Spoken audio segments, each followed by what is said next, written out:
Imagine this. You're flying at 25,000 feet. The temperature is minus 40 degrees. The aircraft is shaking violently. Oxygen is thin. And behind you, an enemy fighter is closing in, just seconds away. And what do you have? Only 2 machine guns and a small mirror. A mirror that everyone around you calls a crazy idea. But that very mirror would go on to triple the accuracy of B-17 Flying Fortress tail gunners. Today, you'll discover the critical role of the B-17 tail gunner, the deadly problem no one could solve, and one gunner's crazy solution that quietly changed air combat in World War II.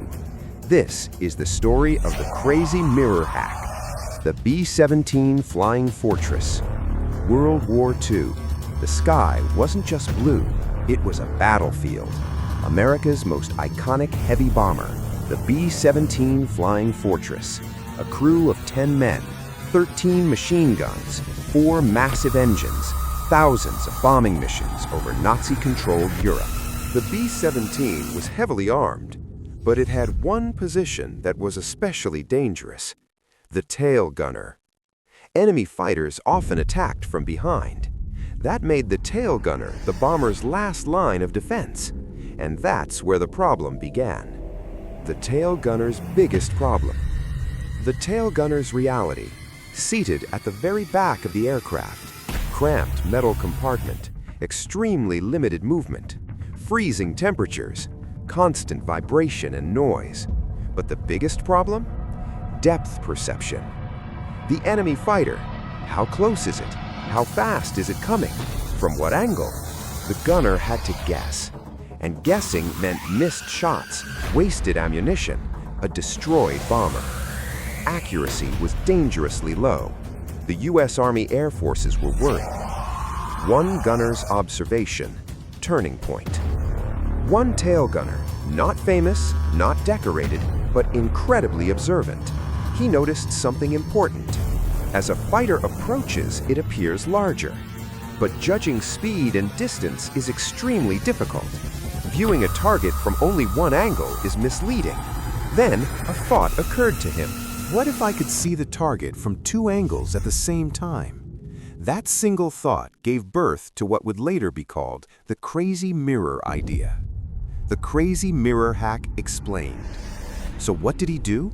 He took a small cockpit-style mirror, mounted it near the gun sight, angled it so that one image came from direct vision, one image came from reflection.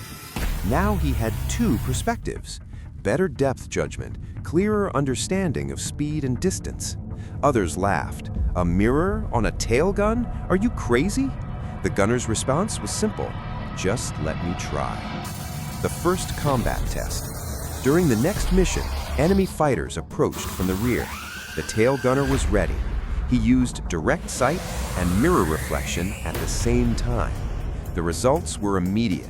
Shots were far more accurate. Burst timing improved. Enemy fighters broke off sooner. After the mission, the numbers were analyzed, and what they revealed stunned everyone. Shocking results. Air Force data showed hit rates increased by nearly 3 times. Ammunition efficiency improved dramatically. Bomber survivability increased. Enemy fighter pilots were forced to change attack tactics. Officers were shocked. What had once been dismissed as a crazy idea had become a game changer. Quietly, without headlines, other tail gunners began adopting the mirror system. Why did this idea work? The science is simple. The human brain understands depth by comparison. 2 views equal better estimation. The mirror created parallax, improved speed judgment, made lead calculation more accurate. Today, we call this binocular perception, visual triangulation. Back then, it was simply intuition, born in combat. Impact on the war. The effects of this small mirror were significant. B-17 losses decreased. Rear attacks became far more dangerous for enemy fighters. Luftwaffe pilots had to develop new tactics, and the war taught an important lesson. Innovation doesn't always come from laboratories. Sometimes it comes from the battlefield. Conclusion. Powerful ending. Think about this. A simple mirror, the kind found in an ordinary bathroom. At 25,000 feet, it became the difference between life and death. One gunner's crazy idea became a quiet part of history. And if there's one thing to remember, it's this. Wars aren't won by weapons alone. Wars are won by ideas. And sometimes, the craziest idea is the most powerful one of all.